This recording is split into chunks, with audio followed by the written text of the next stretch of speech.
Iran ಕತೆ ಮುಗಿಸೋಕೆ Trump secret ಕಾಲ್, ಒಳಗಿಂದಲೇ ಶುರುವಾಯಿತು Israel deadly game. ಸ್ನೇಹಿತರೆ, ಅಮೆರಿಕ ಮತ್ತು ಇಸ್ರೇಲ್ ಆಕಾಶದಿಂದ ಬೆಂಕಿ ಮಳೆ ಸುರಿಸ್ತಾ ಇದ್ದಾರೆ, ಸ್ಫೋಟಕಗಳ ಮಳೆ ಸುರಿಸ್ತಾ ಇದ್ದಾರೆ ಇರಾನ್ ಮೇಲೆ. ಆದ್ರೂ ಕಹಿ ಸತ್ಯ ಗೊತ್ತು ಅವರಿಗೆ. ಮೇಲಿಂದ ಸ್ಫೋಟಕ ಹಾಕಿದ್ರೆ ಬಿಲ್ಡಿಂಗ್ ಬೀಳುತ್ತೆ, ವಿಕೆಟ್ಗಳು ಬೀಳ್ತವೆ, ಪ್ರಮುಖ ತಲೆಗಳನ್ನ ಕೆಡವಬಹುದು, ಆದರೆ ಇರಾನ್ ಅನ್ನೋ ದೇಶ ಬೀಳಲ್ಲ ಅಂತ. ಇದು ಇಸ್ರೇಲ್ ಅಮೆರಿಕಗೆ ಕ್ಲಿಯರ್ ಆಗಿದೆ. ಅದಕ್ಕೆ ಈಗ ಇರಾನ್ ಅನ್ನೋ ಬೃಹತ್ ರಾಷ್ಟ್ರವನ್ನ ನೋಡಿ, ಮಿಡಲ್ ಈಸ್ಟ್ ಅಲ್ಲಿ ಆ ಕಡೆ ಈ ಕಡೆ ಶ್ವಾಸಕೋಶದ ಎರಡು ಚೀಲಗಳ ತರ, ಈ ಕಡೆ ಸೌದಿ, ಆ ಕಡೆ ಇರಾನ್. ಸೌದಿ ಸುನ್ನಿ ಕಂಟ್ರಿ ಫುಲ್ಲಿ, ಇದು ಶಿಯಾ ಕಂಟ್ರಿ ಫುಲ್ಲಿ. ಈ ಇರಾನ್ ಅನ್ನ ಈಗ ಒಳಗಿಂದಲೇ ಒಡೆದು 4 ಪೀಸ್ ಮಾಡಿ, ಬಂಡುಕೋರ್ರೆ ತಗೊಳ್ಳಿ, ಹರಿದು ಹಂಚ್ಕೊಳ್ಳಿ ಅಂತ ಹೇಳಿ ಒಂದು ಭಯಾನಕ ಸ್ಕೆಚ್ ಹಾಕಿದ್ದಾರೆ ಅನ್ನೋ ಮಾಹಿತಿ ಬರ್ತಾ ಇದೆ. ಅಮೆರಿಕ ಅಧ್ಯಕ್ಷ ಡೊನಾಲ್ಡ್ ಟ್ರಂಪ್ ದಿಢೀರಂತ ಇರಾಕ್ನ ಕುರ್ಡಿಶ್ ನಾಯಕರಾದ ಮಸೂದ್ ಬರ್ಜಾನಿ ಮತ್ತು ಬಫೆಲ್ ತಲಬಾನಿಯೊಂದಿಗೆ ಫೋನ್ನಲ್ಲಿ ಸೀಕ್ರೆಟ್ ಮಾತುಕತೆ ನಡೆಸಿದ್ದಾರೆ. ಸುಮ್ಮನೆ ಹಾಯ್ ಹಲೋ ಹೇಳೋಕೆ ಇಂಥ ಟೈಮ್ನಲ್ಲೆಲ್ಲ ಕಾಲ್ ಮಾಡಿ ಮಾತಾಡಲ್ಲ.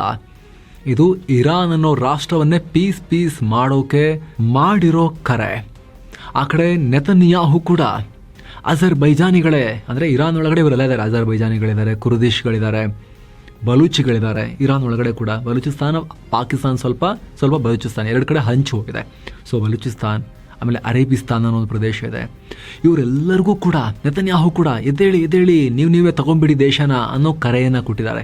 ಈ ಪ್ರದೇಶಗಳ ಹೆಸರು ಮೆನ್ಷನ್ ಮಾಡಿಬಿಟ್ಟು ನೆತನ್ಯಾಹು. ಈ ಮೂಲಕ ಇವರು ಮೇಲಿಂದ ಬಾಂಬಿಂಗ್ ಮಾಡೋದು, ನೆಲದಲ್ಲಿ ಇರಾನ್ ಒಳಗಡೆ ಇರೋ ಬಂಡಾಯಗಾರರಿಗೆ ಬಂದು ಕೊಟ್ಟು, ದುಡ್ಡು ಕೊಟ್ಟು, ಪವರ್ ಕೊಟ್ಟು, ಇರಾನ್ ಅನ್ನೋ ವಿಶಾಲ ಸರ್ಕಾರವನ್ನ ಸಣ್ಣಕ್ಕೆ ಅದನ್ನ ಶ್ರಿಂಕ್ ಮಾಡಿ, ಅದನ್ನ ಅಸ್ತಿತ್ವವೇ ಇಲ್ಲದಂತೆ ಮಾಡೋದು ಟ್ರಂಪ್ ಮತ್ತು ನೆತನ್ಯಾಹು ಗೇಮ್ ಪ್ಲಾನ್. ಹಾಗಿದ್ರೆ ಇರಾನ್ ಈಗ ಏನ್ ಮಾಡುತ್ತೆ?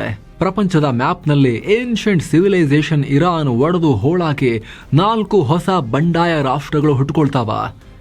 ಪೆಶ್ಮರ್ಗಾ ಫೈಟರ್ಸ್ ಅಂದ್ರೆ ಯಾರು? ಅವರಿಗೆ ಇರಾನ್ ಅಂದ್ರೆ ಅಷ್ಟು ದ್ವೇಷ ಯಾಕೆ? ಬರೀ ಈ ಆಪರೇಷನ್ ಇರಾನ್ ಬ್ರೇಕಿಂಗ್ ನ ಕಂಪ್ಲೀಟ್ ಡೀಟೇಲ್ಸ್ ನೋಡ್ತಾ ಹೋಗೋಣ. ನೀವು ನೋಡ್ತಾ ಇದ್ದೀರಾ ಮಸ್ತ್ ಮಗ ಚಾನಲ್, ನಾನು ಅಮರ್ ಪ್ರಸಾದ್. ನೆತನ್ಯಾಹು ಹಾಕಿದ ಮಾಸ್ಟರ್ ಸ್ಕೆಚ್, 2001ರ ಅಫ್ಘನ್ ಫಾರ್ಮುಲಾ ರಿಪೀಟ್. ಸ್ನೇಹಿತರೆ, ಯುದ್ಧದ ಅಬ್ಬರದಲ್ಲಿ ಒಂದು ಸುದ್ದಿ ಸೈಲೆಂಟ್ ಆಗಿ ಪಾಸ್ ಆಗಿ ಹೋಗಿದೆ. ಹಂಗೆ ಇದು ಯುದ್ಧಕ್ಕಿಂತ ಅಪಾಯಕಾರಿ. ಇತ್ತೀಚೆಗೆ ಅಮೆರಿಕದ ಹೈ ಲೆವೆಲ್ ಅಧಿಕಾರಿಗಳು ಮತ್ತು ಖುದ್ದು ಡೊನಾಲ್ಡ್ ಟ್ರಂಪೇ ಇರಾಕ್ ನಲ್ಲಿರೋ ಕುರ್ದಿಸ್ತಾನ್ ರೀಜನಲ್ ಗವರ್ಮೆಂಟ್ KRG ನಾಯಕರೊಂದಿಗೆ ಮಾತುಕತೆ ನಡೆಸಿದ್ದಾರೆ.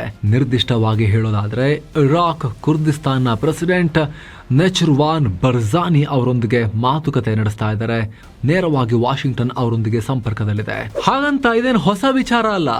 ಇತಿಹಾಸದ ಪುಟ ತಿರುಗಿಸಿದ್ರೆ 2001ರಲ್ಲೂ ಕೂಡ ಅಫ್ಘಾನಿಸ್ತಾನದಲ್ಲಿ ಇದೇ ಸ್ಟ್ರಾಟಜಿಯನ್ನ ಅಮೆರಿಕ ಮಾಡಿತ್ತು. ಆರಂಭದಲ್ಲಿ ಅದಕ್ಕೆ ಸಕ್ಸಸ್ ಕೂಡ ಸಿಕ್ಕಿತ್ತು. ಅವತ್ತು ಆಕಾಶದಿಂದ ಅಮೆರಿಕ ಸ್ಫೋಟಕಗಳನ್ನು ಹಾಕಿತ್ತು. ಆದರೆ ನೆಲದ ಮೇಲೆ ಯುದ್ಧ ಮಾಡಿದ್ದು ಅಮೆರಿಕನ್ ಸೈನಿಕರಿಗಿಂತ ಹೆಚ್ಚಾಗಿ ಆರಂಭದಲ್ಲಿ ತಾಲಿಬಾನ್ ವಿರೋಧಿ ನಾರ್ದರ್ನ್ ಅಲಯನ್ಸ್ನ ಲೋಕಲ್ ಫೈಟರ್ಗಳು. ಅಮೆರಿಕ ಅವರಿಗೆ ಸೂಟ್ಕೇಸ್ ತುಂಬ ಡಾಲರ್ಸ್, ಕೈ ತುಂಬ ಶಸ್ತ್ರಾಸ್ತ್ರ ಕೊಟ್ಟು ಕಳಿಸಿತ್ತು. ಆದರೆ ಒಂದು ವ್ಯತ್ಯಾಸ ಇದೆ ಇಲ್ಲಿ. ಅಫ್ಘಾನಿಸ್ತಾನಕ್ಕೂ ಇರಾನ್ಗೂ ಒಂದು ವ್ಯತ್ಯಾಸ. ಅಫ್ಘಾನಿಸ್ತಾನದಲ್ಲಿ ಆ ಫೈಟರ್ಸ್ ಬರೀ ಆ ದೇಶಕ್ಕೆ ಸೀಮಿತ ಆಗಿದ್ರು. ಆದರೆ ಈಗ ಟ್ರಂಪ್ ಕೈ ಜೋಡಿಸಿರೋ ಕುರ್ದ್ ಫೈಟರ್ಸ್ ಹಾಗಲ್ಲ. ಇವರು ಟರ್ಕಿ, ಸಿರಿಯಾ, ಇರಾಕ್ ಮತ್ತು ಇರಾನ್ ಹೀಗೆ 4 ರಾಷ್ಟ್ರಗಳ ಬಾರ್ಡರ್ನಲ್ಲಿ ಹರಡಿಕೊಂಡು ಪೀಸ್ ಆಗಿದ್ದಾರೆ. ಇವರಿಗೆ ಕಡ್ಡಿ ಗೀಚಿದ್ರೆ ಇರಾನ್ ಅಷ್ಟೇ ಅಲ್ಲ, ಇಡೀ ಮಿಡಲ್ ಈಸ್ಟ್ ಹೊತ್ತಿ ಉರಿಯೋದು ಗ್ಯಾರಂಟಿ. ಇರಾನ್ ಅಂದ್ರೆ ಬರೀ ಪರ್ಷಿಯನ್ ಅಲ್ಲ, ಒಳಗೊಳಗೆ ಕುಜಿತಾ ಇರೋ ಜ್ವಾಲಾಮುಖಿ. ಇರಾನ್ ಅಂದ ತಕ್ಷಣ ಎಲ್ಲ ಒಂದೇ ಥರ ಜನ, ಎಲ್ಲರೂ ಮುಸ್ಲಿಮರು, ಶಿಯಾಗಳು, ಅದರಲ್ಲೂ ಕೂಡ ಎಲ್ಲರೂ ಪರ್ಷಿಯನ್ಸ್ ಅಂತ ಅಂದ್ಕೊಳ್ತೀವಿ. ಆದರೆ ರಿಯಾಲಿಟಿ ಹಾಗಿಲ್ಲ. ಇರಾನ್ ಅನ್ನೋದು ಒಂದು ಎಥ್ನಿಕ್ ಮಿಕ್ಸ್. ಇರಾನ್ನ ಒಟ್ಟು ಜನಸಂಖ್ಯೆ ಸುಮಾರು 9 ಕೋಟಿ. ಇದರಲ್ಲಿ ಅಸಲಿ ಇರಾನಿಯನ್ಸ್ ಅಂದರೆ ಪರ್ಷಿಯನ್ಸ್ ಎಷ್ಟಿದ್ದಾರೆ ಗೊತ್ತಾ? 61%. ಇವರು ಇರಾನ್ನ ಸೆಂಟರ್ ಭಾಗದಲ್ಲಿ, ಮಧ್ಯ ಭಾಗದಲ್ಲಿ ವಾಸ ಮಾಡ್ತಾರೆ. ಇರಾನ್ ಸರ್ಕಾರ, ಆರ್ಮಿ, ಬಿಸ್ನೆಸ್ ಎಲ್ಲ ಇವರ ಕಂಟ್ರೋಲ್ನಲ್ಲಿದೆ. ಹಾಗಿದ್ರೆ ಉಳಿದ 40% ಜನ ಯಾರು? ಅವರೇ ಅಮೆರಿಕದ ಪಾಲಿನ ಟ್ರಂಪ್ ಕಾರ್ಡ್ಗಳು. ಇರಾನ್ನ ಬಾರ್ಡರ್ ಅಥವಾ ಗಡಿ ಪ್ರದೇಶಗಳಲ್ಲಿ ಬೇರೆ ಬೇರೆ ಸಮುದಾಯದ ಜನ ಇದ್ದಾರೆ. ವಾಯುವ್ಯ ದಿಕ್ಕಿನಲ್ಲಿ, ನಾರ್ತ್ ವೆಸ್ಟ್ನಲ್ಲಿ ಕುರ್ದಿಗಳಿದ್ದಾರೆ. ಅತ್ಯಂತ ಬಲಿಷ್ಠವಾಗಿರೋ ಈ ಜನಾಂಗ ಸುಮಾರು 10% ಇರಾನ್ ಜನಸಂಖ್ಯೆ. ಆಗ್ನೇಯ ದಿಕ್ಕಿನಲ್ಲಿ, ಸೌತ್ ಈಸ್ಟ್ನಲ್ಲಿ 2% ಬಲೂಚಿಗಳಿದ್ದಾರೆ. ಆಮೇಲೆ ಹಾಗೆ ಕಂಟಿನ್ಯೂ ಆಗಿ ಅವರು ಪಾಕಿಸ್ತಾನದಲ್ಲಿರೋ ಬಲೂಚಿಸ್ತಾನ್ ಕೂಡ ಒಂದೇ ರೀಜನ್. ಅದು ಬಲೂಚಿಸ್ತಾನ ಅನ್ನೋ ರಾಷ್ಟ್ರ ಆದರೆ ಅರ್ಧ ಪಾಕಿಸ್ತಾನ ಹರಿಯುತ್ತೆ, ಒಂಚೂರು ಇರಾನ್ ಕೂಡ ಹರಿಯುತ್ತೆ, ಆ ಥರ. ನೆಕ್ಸ್ಟ್ ಉತ್ತರದ ಕಡೆಗೆ ಸುಮಾರು 16% ಜನ ಅಜೇರಿಗಳಿದ್ದಾರೆ. ಇವ್ರನ್ನ ಅಜರ್ಬೈಜಾನಿಗಳು ಅಂತಲೂ ಕೂಡ ಕರೀತಾರೆ. ಅಜರ್ಬೈಜಾನ್ನಲ್ಲಿ ಮಾತ್ರ ಇಲ್ಲ, ಅವರು ಸ್ವಲ್ಪ ಇಲ್ಲೂ ಹರಿದು ಹೋಗಿದ್ದಾರೆ, ಹಂಚು ಹೋಗಿದ್ದಾರೆ. ಇನ್ನು ನಾಲ್ಕನೇದಾಗಿ ನೈಋತ್ಯ ದಿಕ್ಕಿನಲ್ಲಿ 2% ಅರಬ್ಬಿಗಳಿದ್ದಾರೆ. ಇವರು ಅರೇಬಿಸ್ತಾನ್ ಪ್ರದೇಶ ಅಂತ ಕರೆಯಲಾಗುತ್ತಿದ್ದನ್ನ. ಇವರೆಲ್ಲರಿಗೂ ಕೂಡ ತೆಹರಾನ್ನಲ್ಲಿರೋ ಪರ್ಷಿಯನ್ ಸರ್ಕಾರದ ಮೇಲೆ ಸಿಕ್ಕಾಪಟ್ಟೆ ಸಿಟ್ಟಿದೆ. ನಮಗೆ ಸಮಾನತೆ ಇಲ್ಲ, ನಮ್ಮ ಭಾಷೆಗೆ ಬೆಲೆ ಇಲ್ಲ, ನಮ್ಮ ಸಂಪತ್ತನ್ನು ಲೂಟಿ ಮಾಡ್ತಿದ್ದಾರೆ ಅನ್ನೋದು ಇವರ ಆರೋಪ. ಇರಾನ್ ಅಂದರೆ ಒಂದು ಕಲ್ಲಂಗಡಿ ಹಣ್ಣಿದ್ದ ಹಾಗೆ, ಒಳಗಡೆ ಕೆಂಪಗೆ ಗಟ್ಟಿಯಾಗಿದೆ ಪರ್ಷಿಯನ್ರು. ಆದರೆ ಹೊರಗಿನ ಸಿಪ್ಪೆ ಅಲ್ಪಸಂಖ್ಯಾತರು, ಧಾರ್ಮಿಕ ಅಲ್ಪಸಂಖ್ಯಾತರಲ್ಲ, ಎಲ್ಲ ಮುಸ್ಲಿಮರನ್ನೇ. ಆದರೆ ಜನಾಂಗೀಯವಾಗಿ ಸ್ವಲ್ಪ ಡಿಫ್ರೆನ್ಸಸ್ ಇದೆ. ಈಗ ಅಮೆರಿಕ ಇದೇ ಸಿಪ್ಪೆಗೆ ಕೈ ಹಾಕಿದೆ. ಈಗ ಆ ಸಿಪ್ಪೆಯ ಮೂಲಕ ಒಳಗಿರೋ ಕಲ್ಲಂಗಡಿಯ ಉಸಿರುಗಟ್ಟಿಸೋಕೆ ನೋಡ್ತಾ ಇದೆ. ಕುರ್ದಿಸ್ತಾನ್ ಅಮೆರಿಕದ ಹೊಸ ಅಸ್ತ್ರ. ನಾವು ಮೊದಲು ಮಾತನಾಡಬೇಕಾಗಿರೋದು ಕುರ್ದಿಗಳ ಬಗ್ಗೆ. ಇರಾನ್ನ ಅತಿ ದೊಡ್ಡ ತಲೆನೋವು ಅಂದ್ರೆ ಈ ಕುರ್ದಿಗಳು. ನಿಮಗೆ ನೆನಪಿರ್ಬೋದು, 2 ವರ್ಷಗಳ ಹಿಂದೆ ಇರಾನ್ನಲ್ಲಿ ಹಿಜಬ್ ವಿರೋಧಿ ದಂಗೆ ಆಯಿತು. ಅದು ಶುರುವಾಗಿದ್ದು ಇದೇ ಕುರ್ದಿಸ್ತಾನ್ ಪ್ರಾಂತ್ಯದಲ್ಲಿ. ಪೊಲೀಸ್ ಕಸ್ಟಡಿಯಲ್ಲಿದ್ದ ಪ್ರಾಣವನ್ನ ಕಳ್ಕೊಂಡ ಯುವತಿ ಮೆಹಸಾ ಅಮೀನಿ ಕೂಡ ಒಬ್ಬ ಕುರ್ದಿ ಲೇಡಿ. ಪ್ರಪಂಚದಲ್ಲಿ ಅತಿ ದೊಡ್ಡ ಜನಾಂಗೀಯ ಗುಂಪಾಗಿದ್ರೂ ಕೂಡ ಒಂದು ಸ್ವಂತ ರಾಷ್ಟ್ರ ಇಲ್ಲದೆ ಅನಾಥವಾಗಿರೋ ಜನಾಂಗ ಇದು. ಆದರೆ ಇವರ ಹತ್ರ ಇರೋ ಸೇನೆಯ ತಾಕತ್ತು ನೋಡಿದ್ರೆ ಯಾರಿಗಾದರೂ ಗಡಗಡ ಅನ್ನಬೇಕು. ಇವರ ಸೇನೆಯ ಹೆಸರು ಪೆಶ್ಮರ್ಗಾ. ಪೆಶ್ಮರ್ಗಾ ಅಂದ್ರೆ ಏನು ಗೊತ್ತಾ? ಸಾವನ್ನೇ ಎದುರಿಸೋರು ಅಂತ. ಇರಾನ್ ಪಕ್ಕದಲ್ಲೇ ಇರೋ ಇರಾಕ್ನ ಕುರ್ದಿಸ್ತಾನ್ ರೀಜನಲ್ ಗವರ್ಮೆಂಟ್ ಕೆಳಗಡೆ ಆಪರೇಟ್ ಆಗೋ ಅಫಿಷಿಯಲ್ ಆರ್ಮಿ ಇದು. ಇವರ ಹತ್ರ ಲಕ್ಷಾಂತರ ವೆಲ್ ಟ್ರೈನ್ಡ್ ಫೈಟರ್ಸ್ ಇದ್ದಾರೆ. ಅತಿ ಮುಖ್ಯವಾಗಿ ಪ್ರಪಂಚವೇ ಗಡಗಡ ನಡುಗುವಂತೆ ಮಾಡಿದ್ದ ಕ್ರೂರ IS ಉಗ್ರರನ್ನ ಇರಾಕ್ ಮತ್ತು ಸಿರಿಯಾದಲ್ಲಿ ಅಟ್ಟಾಡಿಸಿ ಹೊಡೆದವರು ಇದೇ ಪೆಶ್ಮರ್ಗಾ ಯೋಧರು.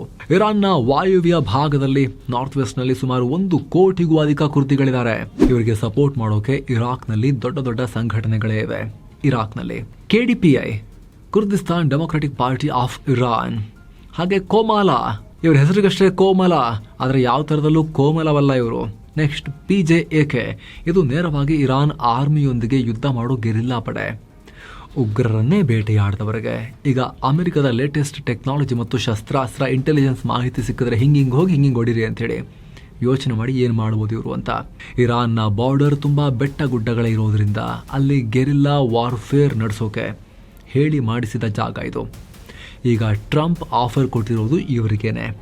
ನೀವು ಇರಾನ್ ಸರ್ಕಾರದ ವಿರುದ್ಧ ತಿರುಗಿ ಬೀಳಿ, ನಾವು ನಿಮಗೆ ಬೇಕಾದ ಶಸ್ತ್ರಾಸ್ತ್ರ ಕೊಡ್ತೀವಿ ಅನ್ನೋದು. ಅದರಲ್ಲೂ ಕೂಡ ಮೇಲಿಂದ ಇಸ್ರೇಲ್, ಅಮೆರಿಕ ಈ ಥರ ಸ್ಫೋಟಕಗಳನ್ನು ಸುರಿದು ಎಲ್ಲ ಅವರ ಇರಾನ್ ಸೇನೆಯ ಸಾಮರ್ಥ್ಯವನ್ನು ನಾಶ ಮಾಡ್ತಿರೋ ಟೈಮ್ನಲ್ಲಿ ಈಗ ಇವರು ಕೂಡ ಹೇಳಿದ್ರೆ ಗ್ರೌಂಡ್ನಲ್ಲಿ ಏನಾಗ್ಬೋದು, ಇರಾನಿನ ಅಫಿಷಿಯಲ್ ಸೇನೆ ಮತ್ತು IRGCಯ ಕತೆ ಅಂತ. ಬಲೂಚಿಸ್ತಾನ್ ಬೆಂಕಿ ಉಂಡೆ. ಈಗ ನಮ್ಮ ಭಾರತದ ಹತ್ತಿರಕ್ಕಿರೋ ಜಾಗಕ್ಕೆ ಬರೋಣ. ಅದೇ ಸಿಸ್ಟನ್ ಬಲೂಚಿಸ್ತಾನ್ ಪ್ರಾಂತ್ಯ, ಇರಾನ್ನ ಒಂದು ಪ್ರಾಂತ್ಯ.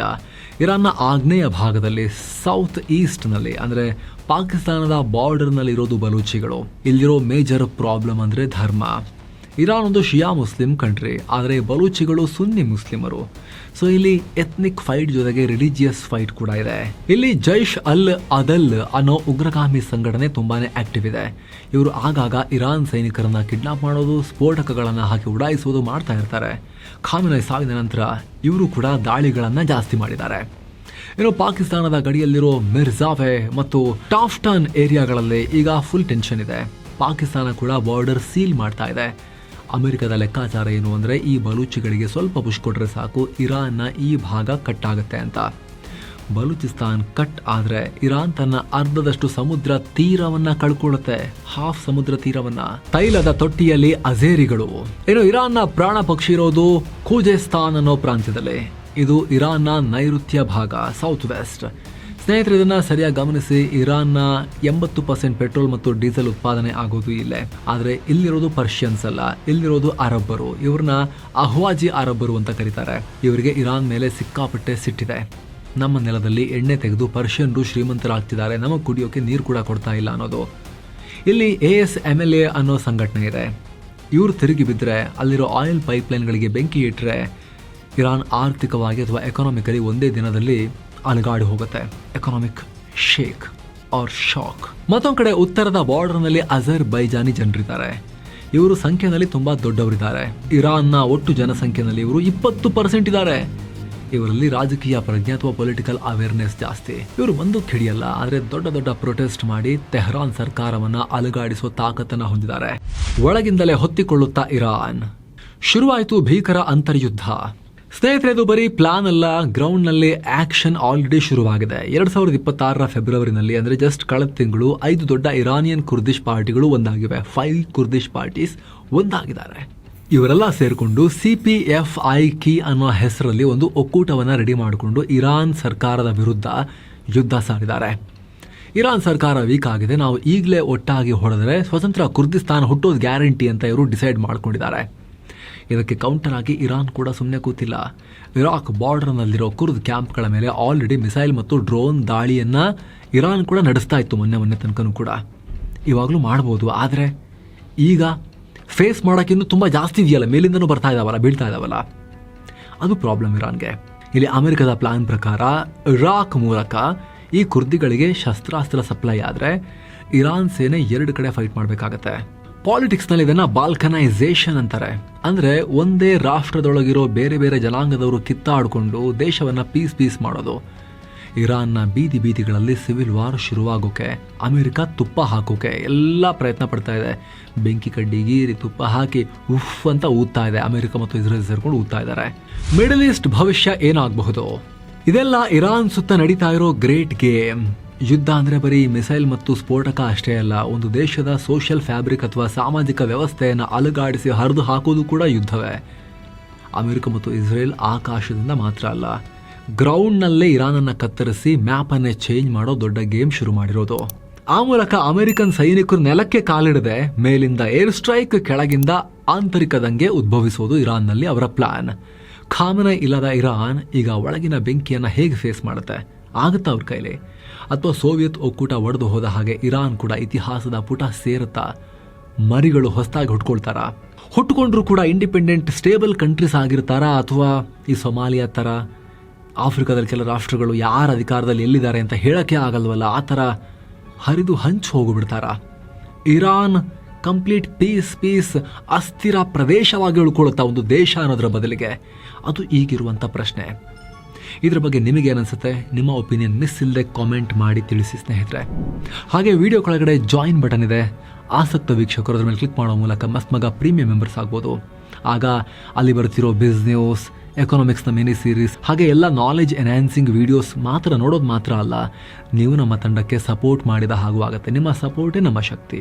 ಆಸಕ್ತ ವೀಕ್ಷಕರು ವಿಡಿಯೋ ಕೆಳಗಿರೋ ಜಾಯಿನ್ ಬಟನ್ ಚೆಕ್ ಮಾಡಿ ಮತ್ತೆ ಭೇಟಿ ಆಗ್ತಿರೋಣ ಸ್ನೇಹಿತರೆ. ಈ ಥರ ಅಪ್ಡೇಟ್ ತಲುಪಿಸ್ತಾನೆ ಇರ್ತೀವಿ. ಸಬ್ಸ್ಕ್ರೈಬ್ ಮಾಡದಿರೋರು ಸಬ್ಸ್ಕ್ರೈಬ್ ಮಾಡಿ. ನಮಸ್ಕಾರ.